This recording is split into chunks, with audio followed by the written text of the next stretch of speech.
tahan uji. Judulnya tahan uji.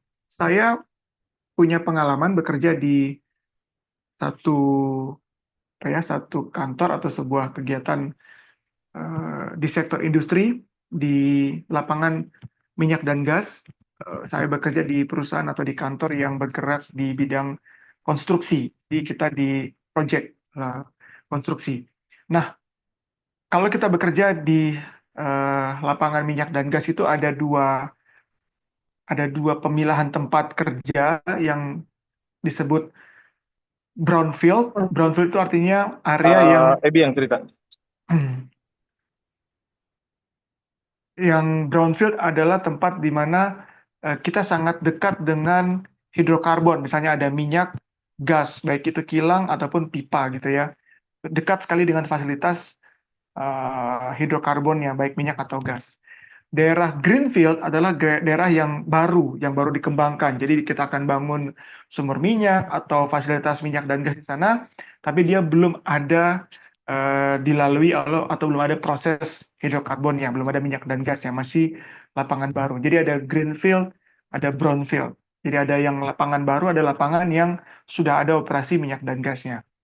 Nah, karena saya bekerja di Departemen Kesehatan, Keselamatan Kerja atau Safety atau K3 atau HSE, kita menyediakan baju kerja dengan dua jenis dan dua tipe gitu ya. Jadi yang pertama yang bisa dipakai untuk di lapangan greenfield, satu lagi dipakai di lapangan brownfield. Nah, di lapangan greenfield itu biasanya bahan katun gitu ya, bahan katun biasa itu. Yang penting layak untuk kerja, lalu ada simbol-simbol, kemudian ada perangkat kerja lainnya seperti kayak spotlight dan lain-lain. Tapi kalau masuk di area brownfield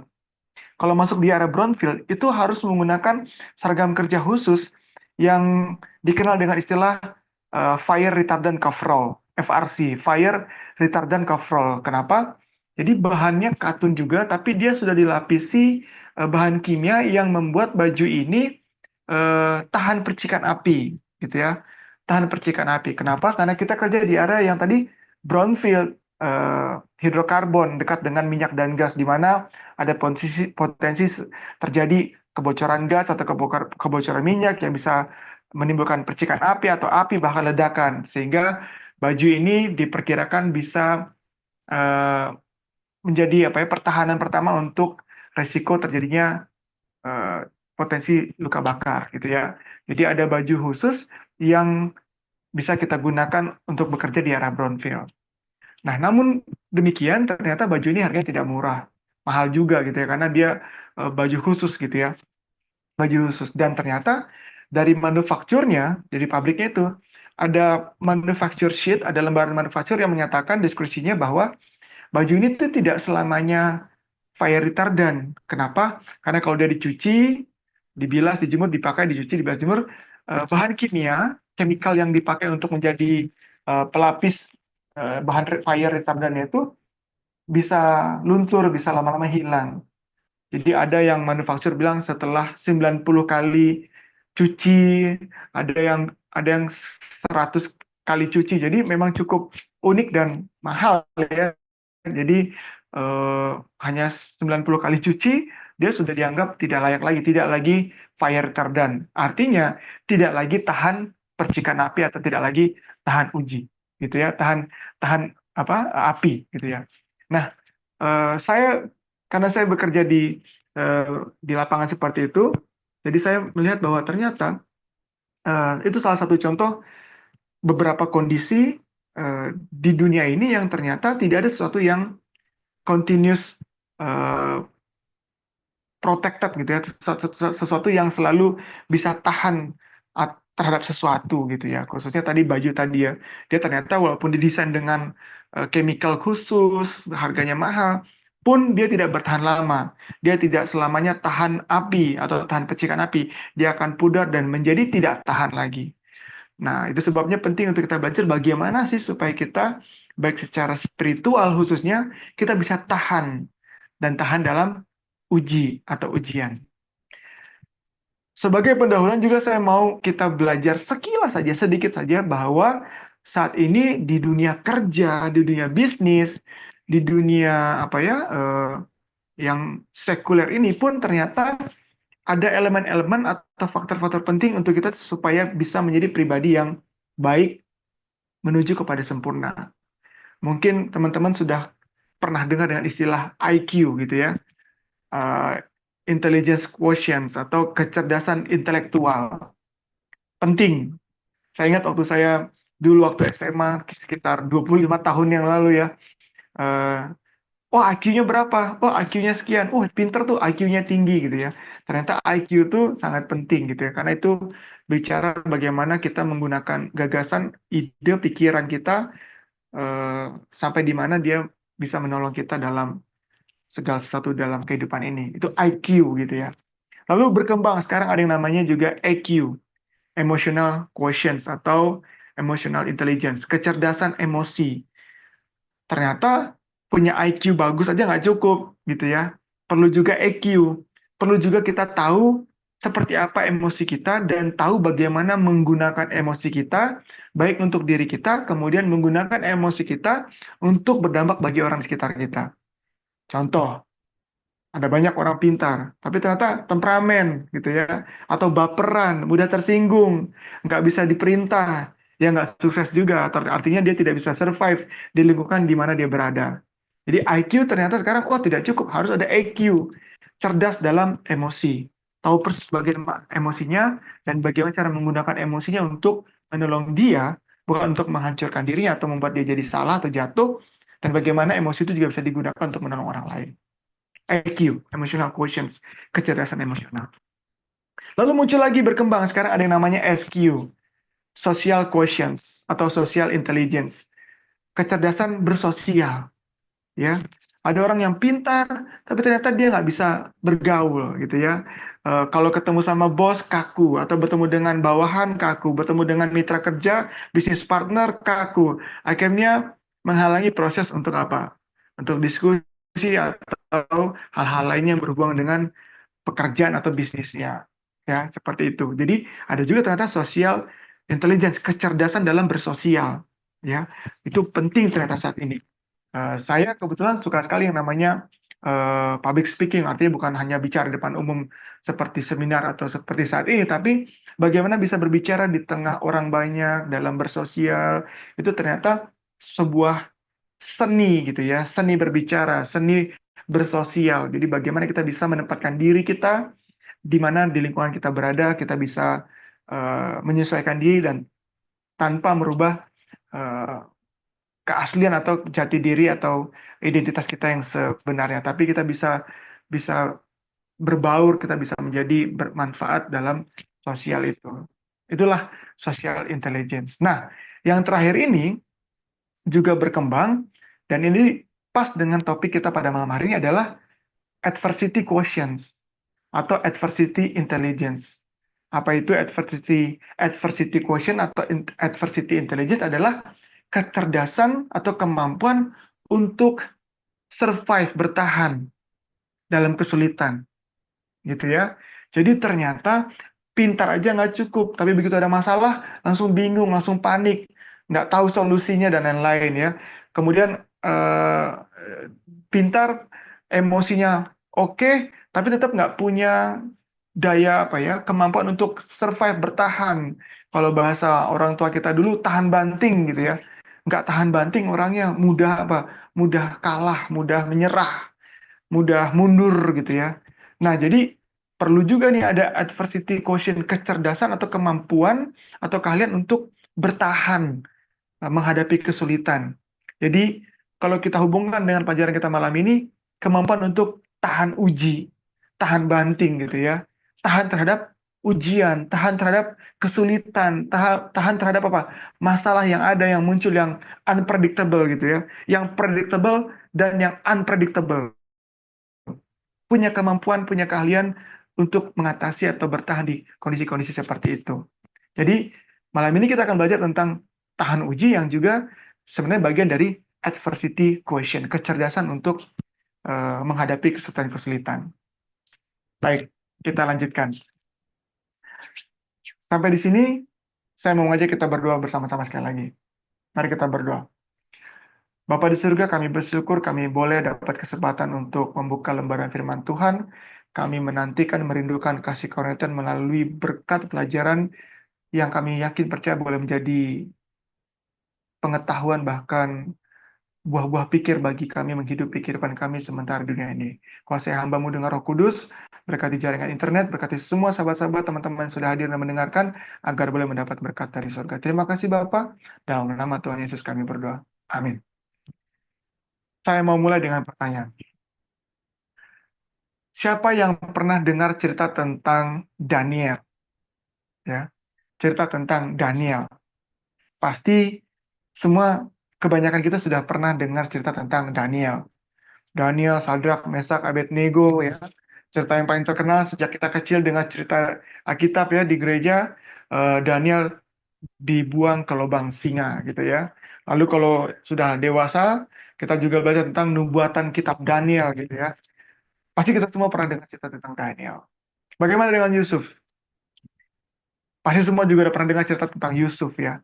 Bagaimana Yusuf sebagai seorang anak yang baik gitu ya, di antara saudara-saudaranya, lalu dia punya mimpi, lalu singkat cerita dia dibuang saudaranya ke sumur, lalu kemudian dijual ke Mesir ya, lalu akhirnya Yusuf menolong saudara-saudaranya. Kita tahu cerita tentang Yusuf gitu ya. Ada yang tahu cerita tentang Yohanes Pembaptis? Ya, pasti semua juga pernah dengar, pernah baca kitab Injil, bagaimana Yohanes Pembaptis ya, sebenarnya ada hubungan saudara juga dengan Yesus ya. Lalu dia menjadi pembuka jalan bagi Yesus membawa perkabaran tentang Mesias yang pertama yang datang.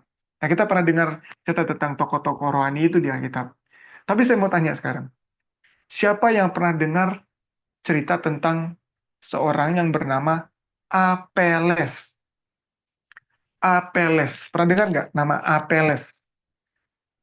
Siapa yang pernah dengar cerita atau pernah dengar nama Apeles? Selama dari kecil belajar Alkitab sampai besar dengar nama Apeles. Pernah nggak? Jarang ya. Ada yang pernah? Boleh open mic atau raise hand kalau pernah. Jadi saya tahu. Belum pernah? Nama Apeles? Ada di Alkitab gitu ya. Mari kita buka firman Tuhan dari kitab Roma pasal 16 ayat yang ke-10. Kitab Roma pasal 16 ayat yang ke-10. Ada seorang tokoh yang disebut oleh Rasul dalam suratnya di Roma ini menarik gitu ya. Hanya satu kali aja muncul dalam satu ayat nama Apeles ini. Teman-teman boleh buka Alkitab buku atau di handphone, atau kalau sedang tidak kondusif, saya akan bacakan atau nanti host juga bisa kirim ayatnya di kolom chat ya. Roma pasal 16 ayat yang ke-10. Salam kepada Apeles yang telah tahan uji dalam Kristus. Salam kepada mereka yang termasuk isi rumah Aristobulus. Jadi ternyata ada seorang tokoh, seorang lelaki ya, yang bernama Apeles yang diakui oleh Rasul ya dalam suratnya di Roma ini katanya Apeles ini seorang yang telah tahan uji dalam Kristus. Nah, bagaimana dengan kita? Apakah kita punya kerinduan dalam pengharapan bahwa kita boleh juga disebut umat-umat Tuhan yang tahan uji dalam Kristus? Wah, contohnya di sini ada ya, ada sis Ana. Sis Ana ya, iya, itu anak Tuhan yang tahan uji dalam Kristus. Ya, ada Bro Edi. Kenal Bro Edi nggak? Oh iya, kenal. Itu seorang yang tahan uji dalam Kristus. Tentu itu menjadi harapan kerinduan kita ya sebagai anak-anak Tuhan, umat-umat Tuhan. Boleh menjadi umat yang tahan uji. Tapi apa yang dimaksud dengan tahan uji di sini? Ya, apa itu tadi kalau hubungannya dengan adversity quotients, kecerdasan untuk menghadapi kesulitan, ya, bertahan, survive gitu ya. Nah, saya mau menceritakan sebuah cerita ilustrasi supaya kita dapat gambaran hubungannya tahan uji dan di dalam Kristus. Ada sebuah cerita di mana seorang laki-laki sedang naik ke kapal bersama teman-temannya, namun ada cuaca buruk sehingga akhirnya kapal itu hancur dihajar oleh ombak dan semua orang harus loncat ke air. Singkat cerita, Seorang laki-laki ini dia terpisah dari teman-temannya dan dia terdampar di sebuah pulau kecil yang tidak berpenghuni. Lalu dia harus eh, bertahan hidup di sana ya, harus bertahan hidup di sana. Dia coba cari makan dari buah-buahan yang ada di hutan di pulau itu dan cari minum dari mata air ataupun apa saja yang bisa digunakan sebagai air minum di pulau kecil itu. Cerita ini dipersingkat bagaimana akhirnya seorang pemuda ini mendirikan gubuk kecil untuk tempat dia istirahat supaya kalau hujan tidak kehujanan, kalau panas siang hari tidak kepanasan. Dia dirikan gubuk kecil dari kayu-kayu, dari ranting-ranting, dari daun-daunan, dia bikin gubuk kecil untuk dia tinggal. Lalu pada malam hari dia coba untuk buat api, dan dia berhasil buat api untuk menghangatkan dirinya. Singkat cerita lagi, pada satu malam dia sedang tidur, api dia sudah buat. Ya, selamat malam, Pastor Leo. Senang bergabung. Sudah dia buat, lalu dia tidur. Lalu saat dia tidur, ternyata abu atau arang kecil dari api yang dia buat untuk menghangatkan dia ini terbang ke gubuk yang dia buat itu. Lalu singkat cerita dia merasa kok panas, lalu dia lihat ternyata gubuknya sudah terbakar api dan dia harus lari keluar menyelamatkan dirinya dan dia melihat gubuk yang dia sudah buat itu terbakar semuanya, api menjadi besar dan terbakar. Oke. Lalu dia mulai mencoba untuk memadamkannya tapi sudah terlambat dan dia sangat sedih, lalu dia menangis dan dia berkata kepada Tuhan, Tuhan, kurang apa lagi? Saya sudah terpisah. Saya sudah terpisah dari rombongan saya, teman-teman saya yang lain. Saya terdampar di sini sendiri. Saya harus bertahan hidup di sini sendiri. Bahkan gubuk yang saya buat seada-adanya pun yang cuman sekedar tumpukan-tumpukan daun pun engkau tidak izinkan itu bertahan. Harus terbakar api. Ya, harus terbakar api. Dia sangat kecewa dengan Tuhan. Lalu karena dia sudah panik, lelah malam hari, dia nangis, dia kecewa, dia akhirnya kelelahan dan dia tertidur. Pagi-pagi, dia terbangun karena ada suara yang berisik. Ternyata dia lihat ada kapal yang datang mendekat. Wah, ada kapal. Lalu dia teriak, oh tolong, tolong, tolong. Dan ternyata memang kapal itu tidak lewat, tapi memang menuju ke pulau yang kecil itu. Kapal itu datang ke sana. Lalu kapten kapal itu turun lalu menemukan si laki-laki ini. Wah, katanya ternyata ada orang. Lalu si laki-laki ini bertanya, Kapten katanya, Pak, bagaimana kok Bapak bisa sampai ke pulau ini dan menemukan saya di sini? Kapten itu cerita apa? Waktu saya lewat di daerah sini, dekat sini katanya, pada malam hari, waktu gelap, saya melihat ada cahaya katanya dari jauh. Saya ada cahaya dari jauh, menyala-nyala. Sehingga kok ada cahaya? Nah, saya kira itu sign atau tanda untuk minta tolong atau lainnya sehingga saya penasaran untuk mendatangi dan ternyata ada kamu di sini yang sedang terdampar sendiri. Bapak Ibu sahabat orang muda tahu apa? Akhirnya pemuda itu menangis. Kenapa? Ternyata kalau dia kalau hanya api unggun kecil yang dia buat itu tidak akan cukup terang untuk dilihat dari jauh dari laut. Tapi karena api kecil itu diizinkan Tuhan membakar pondok tempat tinggalnya sehingga api menjadi besar, itulah yang bikin cahaya api itu besar dan bisa kelihatan dari jauh. Akhirnya dia menyesal. Yang tadinya dia mengutuki Tuhan, memarahi Tuhan, lalu dia berkata apa? Tuhan, ampuni saya. Ternyata Tuhan izinkan gubuk saya terbakar supaya ini menjadi lampu mercusuar untuk saya bisa dilihat orang dan orang bisa datang untuk tolong saya. Pesan moral dari cerita ini adalah apa? Bahwa kalau kita salah paham dengan Tuhan, itu sama dengan kita sebenarnya kurang kenal Tuhan, dan itu disebabkan karena kita kurang berhubungan dengan Tuhan. Salah paham kita kepada Tuhan terhadap segala fenomena kehidupan kita, itu adalah karena kita tidak mengenal Tuhan kita yang kita sembah, itu juga karena kita kurang berhubungan dengan Tuhan. Nah, Tuhan sering kali sampaikan di firman-Nya, bagaimana seharusnya hubungan kita dengan Tuhan. Bagaimana hubungan Tuhan si pencipta dengan ciptaannya. Tuhan bilang seperti bapa dan anak. Tuhan bilang seperti suami dan istri. Tuhan bilang seperti gembala dan domba. Tuhan bilang seperti panglima dan prajurit. Tuhan bilang seperti kepala dan tubuh. Kalau suami dan istri masih bisa, suami ke kantor, istri ke pasar, masih bisa. Walaupun mereka punya hubungan intim sebagai suami istri. Oke ya? Tapi kalau kepala dan tubuh, kan nggak bisa kepala pergi ke kantor, badan ke pasar. Jadi Tuhan memberikan sebuah gambaran seperti itulah harusnya intimnya hubungan Tuhan dan kita, kita dan Tuhan. Sehingga seperti itu hubungannya, maka kita akan mengenal sekali siapa Tuhan kita dan kita tidak salah paham dengan dengan apa yang terjadi dalam kehidupan kita yang diizinkan Tuhan. Nah, kalau kita kenal dan punya hubungan baik dan kita tidak salah paham, ini adalah cikal bakal kita mempunyai mentalitas yang tahan uji terhadap apa? Terhadap rumah yang kebakar. Terhadap peristiwa-peristiwa yang terjadi dalam kehidupan kita yang kita kira itu pencobaan atau ujian. Saat ini kita mengalami pencobaan atau ujian, mungkin di fase yang kita belum kenal Tuhan kita sehingga kita anggap itu sesuatu yang merugikan. Seperti seorang pemuda tadi ya, si pemuda tadi ya, dia marah sama Tuhan. Saya susah-susah bikin gubuk, oh diizinkan Tuhan kok dibakar, tinggal ini aja kok Tuhan nggak bisa bantu jaga saya. Ya, karena kita tidak paham dengan Tuhan, tidak kenal Tuhan, akhirnya kita kurang percaya, kita ragu, akhirnya kita tidak tahan uji. Kita mundur. Kita mulai menyangkal Tuhan, kita mulai menyalahkan Tuhan, kita mulai tidak percaya sama Tuhan, kita tidak tahan uji di dalam Kristus. Seperti siapa? Apeles tadi. Saya coba naikkan lagi pelajaran kita pada malam hari ini. Saya mau mengajak kita semua buka Yakobus pasal 1. Kita baca ayat 2 sampai yang ke 8.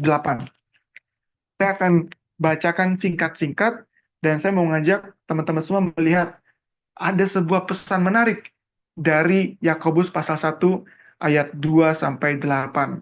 Perikopnya judulnya Iman dan Hikmat. Oke, mari kita mulai. Kita lagi belajar sesuatu untuk jadi modal adversity quotient kita, untuk modal kemampuan keahlian kita dalam bertahan dalam ujian atau cobaan ya. Oke, Yakobus pasal 1 ayat yang kedua. Saudara-saudaraku, anggaplah sebagai suatu kebahagiaan apabila kamu jatuh ke dalam berbagai-bagai pencobaan. Ini hal yang nggak masuk akal. Setuju?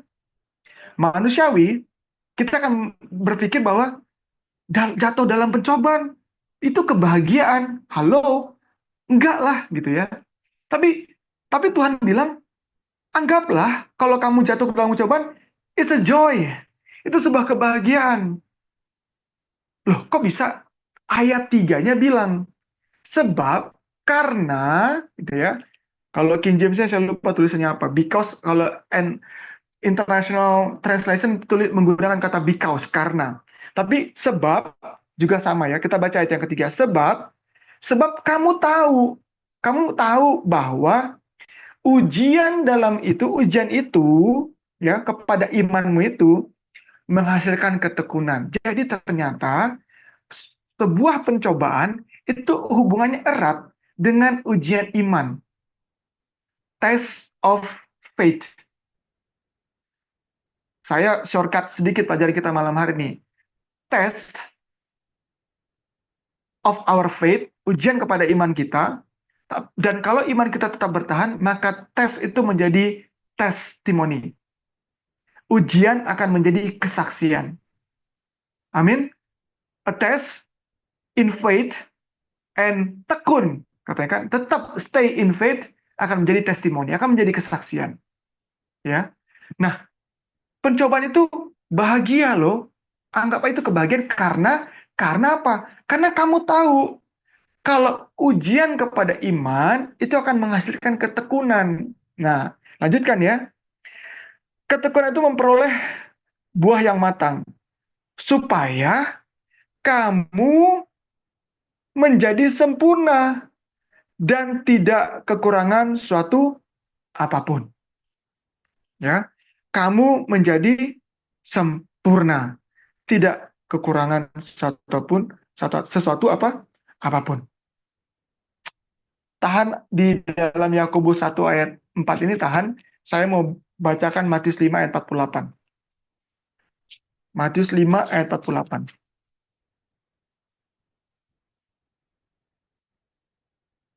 Matius 5 ayat 48 firman Tuhan seperti ini.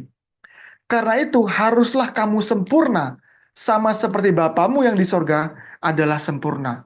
Kamu harus sempurna, sama seperti Bapamu yang di sorga adalah sempurna.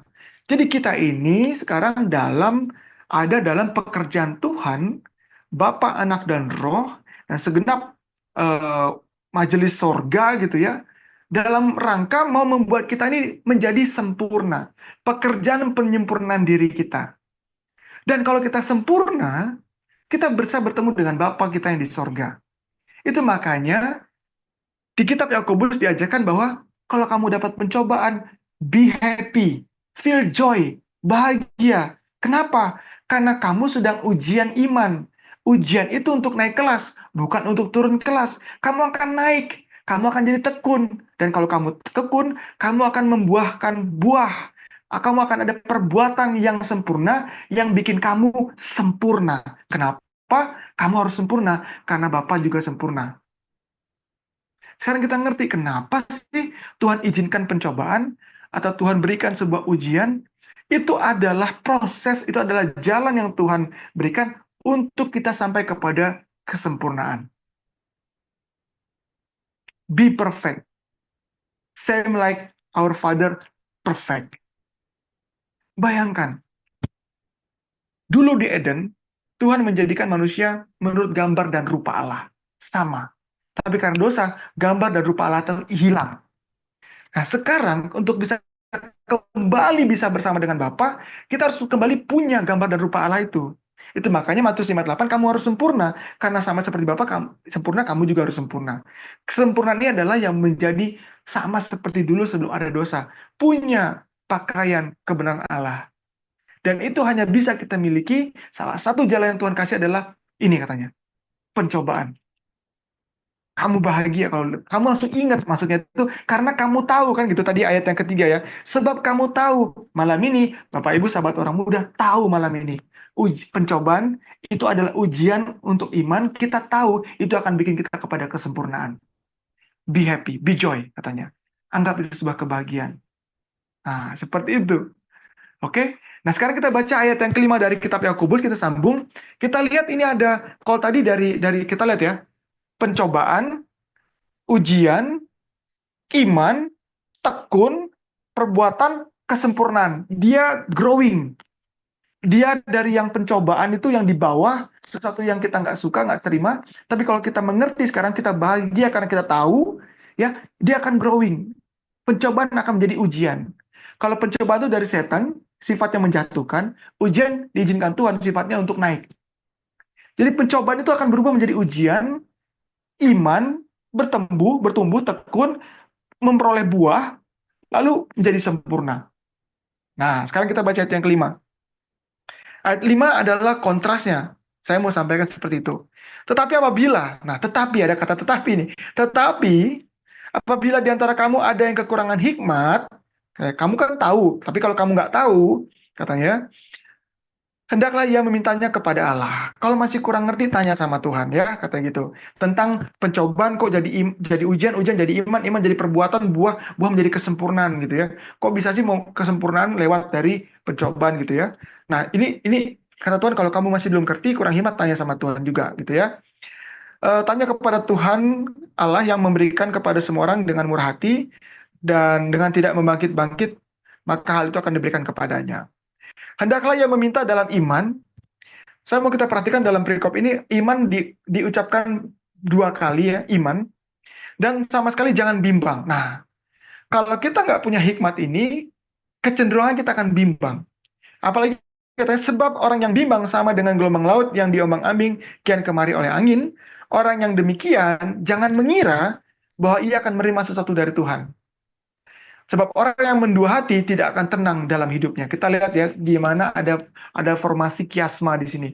Tadinya kita diangkat ke atas dari pencobaan kepada kesempurnaan, tetapi kalau kamu tidak dapat hikmat ini, kamu nggak ngerti ini, dan kamu nggak minta lagi sama Tuhan dan nggak pakai iman, kamu bisa bimbang. Kalau kamu bimbang, kamu nggak terima apa-apa, kamu menjadi dua hati dan hidup kamu jadi nggak tenang. Turun lagi dia.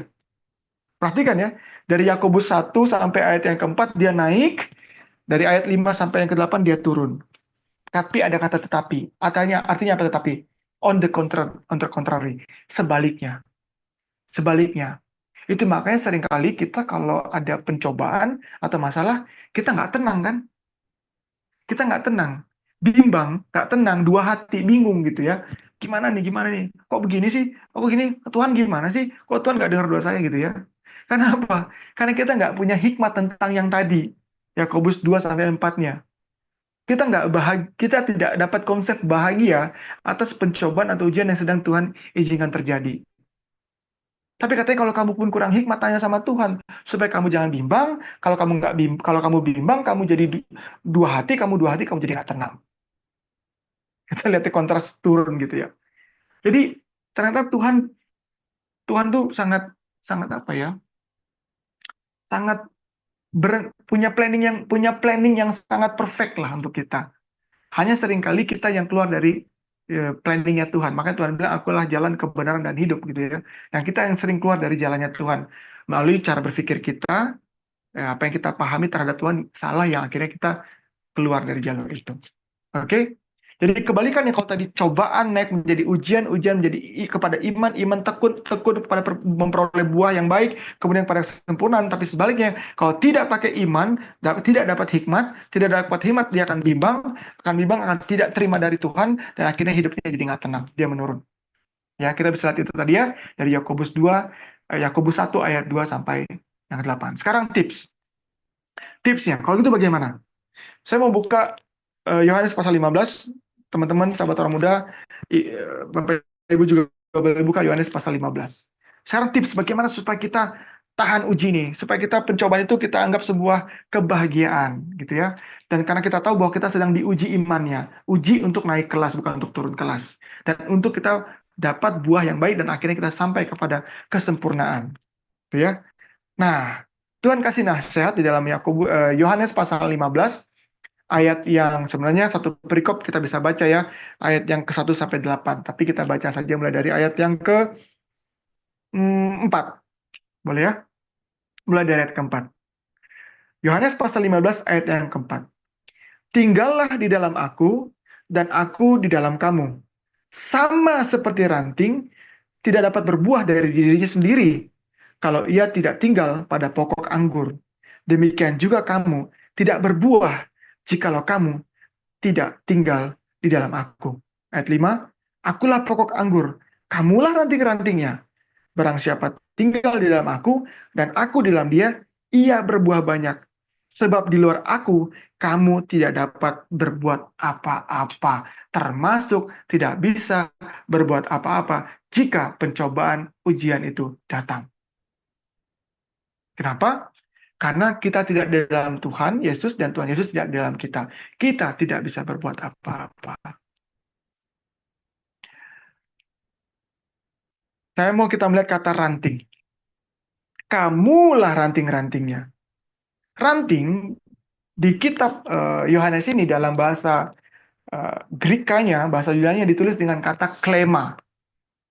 Kita Bible study ya, ditulis dengan kata klema. Kata klema ini dalam kamus bahasa Greek atau bahasa Yunani-nya ditulis juga artinya adalah flexible branch, ya, cabang yang lentur. Ada kelenturan. Ternyata arti dari kelenturan, ranting itu sesuatu yang lentur, dalam bahasa Greek-nya klema, lentur, tidak mudah patah. Itu makanya kalau ada pohon, lalu ada dahan, kalau ada angin kencang, yang biasa patah itu dahan. Tapi ranting, walaupun di situ tempat bergantungnya buah gitu ya, ranting itu nggak mudah patah. Kenapa? Karena ranting itu sangat apa? Fleksibel, sangat lentur dia, betul ya? Ranting itu sangat fleksibel dia, kecil-kecil gitu ya. Nah kita ini katanya ranting, klema, fleksibel. Bukan kita fleksibel dalam kehidupan, artinya kita bisa kesana sini, tapi fleksibel tidak mudah patah, artinya tahan ujian, tahan cobaan. Nggak mudah kita. Why? Kenapa? Karena ada Yesus dalam kita, dan kita di dalam Yesus. Itu makanya dikatakan berulang sini, kamu tinggal di dalam aku tinggal di dalam kamu. Sebab kalau kamu tinggal di dalam aku dan aku di dalam kamu, kata tinggal diulang-ulang. Kata tinggal diulang-ulang. Apa artinya tinggal? Kata tinggal dalam bahasa Greka Yunani juga ditulis dengan kata meno.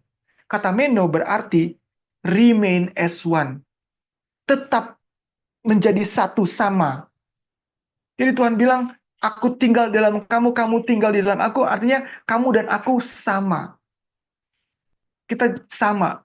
Dan tentu saja kita awalnya sama seperti Yesus. Karena apa? Kita diciptakan menurut gambar dan rupa Allah. Seperti rupa Kristus. Tapi karena dosa, kita nggak jadi sama.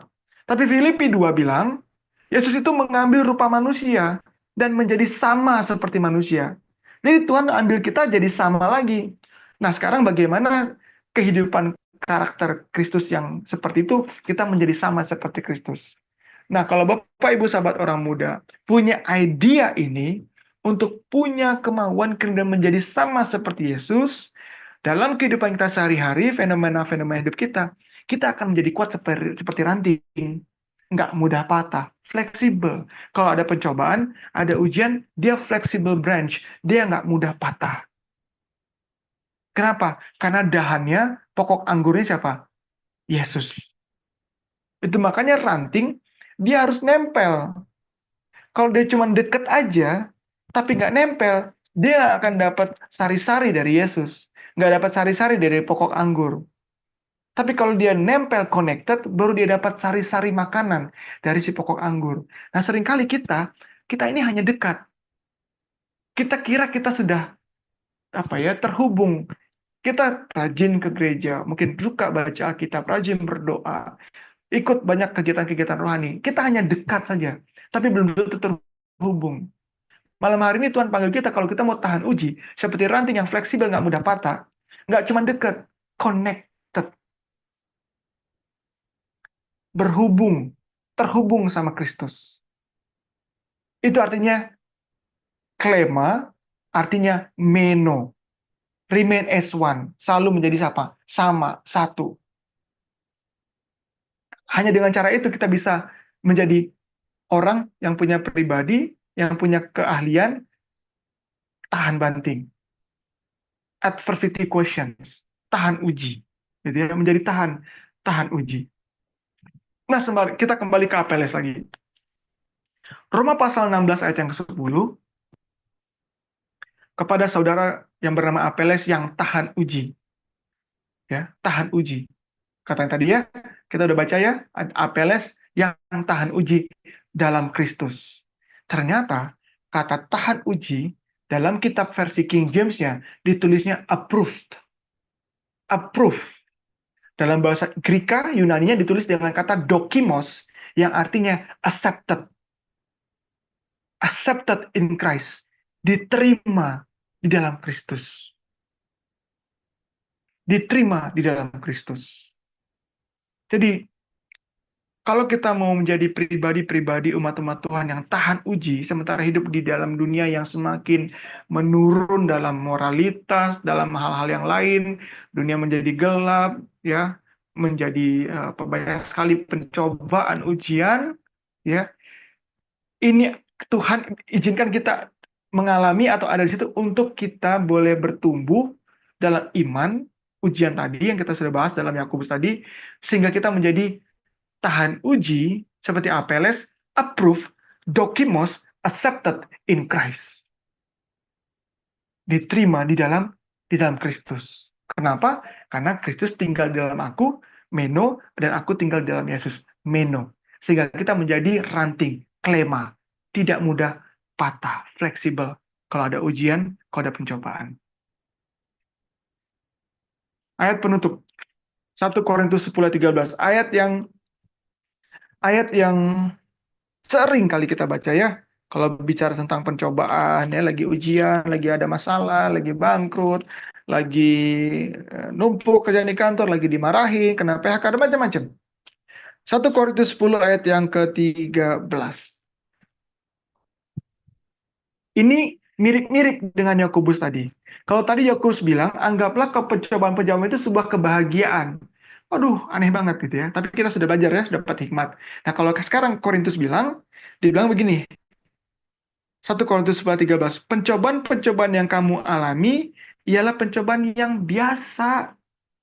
Ternyata itu biasa. Ya, kata biasa itu, kalau Bapak Ibu baca di tulisan asli itu lebih menarik lagi, sesuatu yang biasa, common gitu ya, biasa aja. Ya, kenapa katanya? Yang biasa, yang tidak melebihi kekuatan manusia. Perhatikan, tidak melebihi kekuatan manusia. Kata ini diulang dalam satu ayat ini. Kita baca selanjutnya. Tidak melebihi kekuatan manusia, sebab Allah setia, karena ia tidak akan membiarkan kamu dicobai melampaui kekuatanmu, manusia. Jadi, ini percobaan biasa karena tidak melampaui kekuatan manusia. Karena Allah setia, dia tidak izinkan pencobaan yang melampaui kekuatan manusia. Jadi sebenarnya ayat ini ngajarin kita, kita harus punya iman percaya bahwa ujian pencobaan itu dia di bawah kekuatan manusia kita. Dia di bawah kemampuan kita. Jadi jangan langsung tepuk jidat. Aduh, gitu ya. Bingung dah, nggak tahu mau ngapain lagi. Ini udah di luar, ini kuda aku nggak sanggup ya. Gitu ya. Tuhan ingatin bahwa kalau tadi di Yakobus bilang ini sebuah kebahagiaan, ini Tuhan bilang ini biasa. Kenapa? Ini nggak lebihin dari kekuatanmu. Dan Tuhan itu setia, nggak mungkin dia ngasih satu pencobaan yang lebih dari kekuatanmu. 2 kali diulangi, tidak melampaui kekuatanmu, tidak melampaui kekuatan manusia. 2 kali diulangi. Tapi nggak sampai situ ternyata. Udah ujian dan percobaannya tidak diizinkan Tuhan melampaui kekuatan kita, jadi masih di batas kemampuan kita, pun Tuhan tambahin. Kenapa? Sebab Allah setia, kita lihat ya, pada waktu kamu dicobai, ia akan memberikan kepadamu jalan keluar sehingga kamu dapat menanggungnya. Jadi kalau kalau dengan kekuatan kita aja sebenarnya Tuhan bilang itu pun nggak akan lebih dari kekuatanmu. Kamu bisa handle itu. Pun kalau pencobaan itu datang ketika kamu dicobai, aku akan memberikan give way out, kasih jalan, dikasih solusi, dikasih hikmat, dikasih macam-macam yang diperlukan untuk kita bisa tanggung pencobaan itu. What a great God gitu ya. Tuhan yang luar biasa. Namun ingat, tadi Yakobus 2 kali kutip kata iman. Apa iman itu? Percaya. Yakin penuh. Pisteo. Pisteo. Pistis kalau bahasa Ibrani, bahasa Girikanya iman itu yakin penuh. Sepenuhnya berserah, yakin penuh. Jadi betul-betul memang kalau kita baca sederhana, pencobaan kok bahagia, pencobaan kok dibilang ini di bawah kemampuan kita, seperti sulit untuk dipercaya. Itulah iman. Sesuatu yang nggak mudah dipercaya, tapi harus dipercaya, itu iman. Iman dasar dari sesuatu yang kita tidak lihat, sesuatu yang kita harapkan, harapan belum terjadi. Dan bukti dari sesuatu yang kita tidak lihat. Ya begitu iman. Kalau saya bilang kepada Bapak Ibu Saudara, ini saya pegang uang 5.000, percaya nggak ini 5.000? Iya pasti percaya karena sudah lihat. Tapi kalau saya bilang percaya nggak di kantong saya 5.000, belum lihat. Aduh gimana ya, percaya nggak ya? Percaya sama saya, di sini ada 5.000. Tapi saya belum lihat. Ya udah saya percaya. Itu iman. Dia nggak masuk akal gitu ya. Kalau bahasa sederhananya, bahasa bahasa sehari kita, ini nggak masuk akal. Tapi ini datang dari Tuhan. Ini datang dari Tuhan. Harus kita percaya dalam iman bahwa ternyata kalau ada ujian, pencobaan, ya itu nggak lebih dari kekuatan kita. Pun waktu kita mau menghadapinya, Tuhan langsung memberikan apa katanya? Jalan keluar untuk kamu bisa menanggungnya. So double. Jadi kalau nggak lebih dari kekuatan kita aja di bawah berarti kan. Plus kita tambah lagi ada dari surga, kekuatan dari surga, bantuan dari surga. Tapi kita harus percaya bahwa itu sebuah kebahagiaan yang menuntun kita kepada kesempurnaan. Saya tutup. What do you know about Jesus? What do you think about Jesus? Who is Jesus for you? The answer will destine whether you approve in Christ or not. Apa yang kita tahu tentang Yesus? Apa yang kita pikirkan tentang Yesus? Siapa Yesus bagi kita? Jawab pertanyaan-pertanyaan ini akan memberikan jawaban tentang menentukan bagaimana kita bisa tahan uji dalam tanda kurung accepted in Christ. Kalau jawabannya apa yang kamu tentang Yesus? Saya tahu tentang Yesus hanya ya dia anaknya Maria, anaknya Yusuf, lahir di Bethlehem, besar di Nazaret, dia mati disalib, dia punya murid 12 orang. Kita hanya tahu sebatas kayak baca buku biografi. Tapi Tuhan panggil kita tadi apa? Tidak cuma tahu, tidak cuma dekat, tapi connected. Tahu Yesus karena kita terhubung sama dia, punya hubungan intim. Bagaimana kamu memikirkan Yesus? Saya pikirkan Yesus kalau lagi perlu. Saya berpikir tentang Yesus kalau saya lagi perlu, lagi susah, lagi banyak masalah. Tapi kalau Yesus menjadi buah pikir kita dalam kehidupan kita sehari-hari, kita akan menerima sari-sarinya Yesus itu dan kita akan berbuah. Kitab Yohanes bilang kita akan bisa berbuat apa-apa, termasuk dalam pencobaan dan ujian. Approved in Christ, tahan uji. Kita berhasil dalam adversity question, punya kemampuan untuk menghadapi kesulitan-kesulitan. Versi Tuhan. Dan Yesus menolong di dalam kita, bukan di luar kita. Maka dia bilang, aku tinggal di dalam kamu, kamu di dalam aku. Jadi bukan Tuhan di luar kita, tapi Tuhan di dalam kita. Dia tolong kita, tapi lewat kita di dalam kita, bukan di luar kita. Saya suka main drum. Dulu saya punya band, tapi maksudnya saya suka main drum, gitu ya. Kalau teman-teman band saya dulu nggak ngeband gitu, nggak studio, saya suka ke studio, sewa studio sendiri dan saya main drum. Ada di bagian alat perkusi drum itu ada namanya snare gitu ya, snare. Ada cymbals, ada thumb dan yang lain. Nah, snare ini kalau kita pukul dia akan mengeluarkan bunyi tak gitu ya. Tak tak gitu, dia membantu sebuah ketukan dalam musik. Kalau saya lagi sedih, saya pukul snare ini, dia akan mengeluarkan bunyi tak. Kalau saya lagi bahagia, saya pukul snare ini akan mengeluarkan bunyi yang sama, tak. Kalau saya lagi marah-marah gitu, hati saya lagi kesel, saya pukul snare ini akan bunyi tak juga. Kalau saya nangis-nangis lagi, apapun kondisi emosi saya, apapun kondisi lingkungan saya, di luar studio, di dalam studio, apapun yang terjadi di sekitar saya, snare ini dipukul kencang, dipukul pelan, dia akan menghasilkan bunyi yang sama, tak, gitu ya. Bapak Ibu, sobat orang muda, kita harus menjadi pribadi seperti snare. Kenapa? Apapun ujian, pencobaan yang datang kepada hidup kita yang Tuhan izinkan, bunyinya kita, responnya kita adalah sama. Apa tadi? Seperti Kristus. Amin.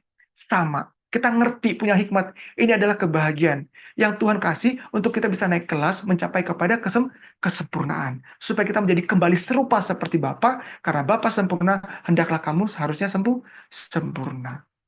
Keluarnya sama. Enggak, kalau lagi dapat berkat, kita puji Tuhan. Kalau lagi ada pencobaan, kita marahin Tuhan. Beda bunyinya.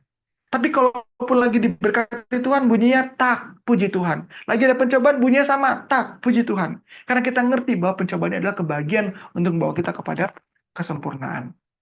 Semoga ini boleh menjadi bekal rohani bagi kita, supaya kita bisa menjadi umat-umat Tuhan yang tahan uji. Adversity question.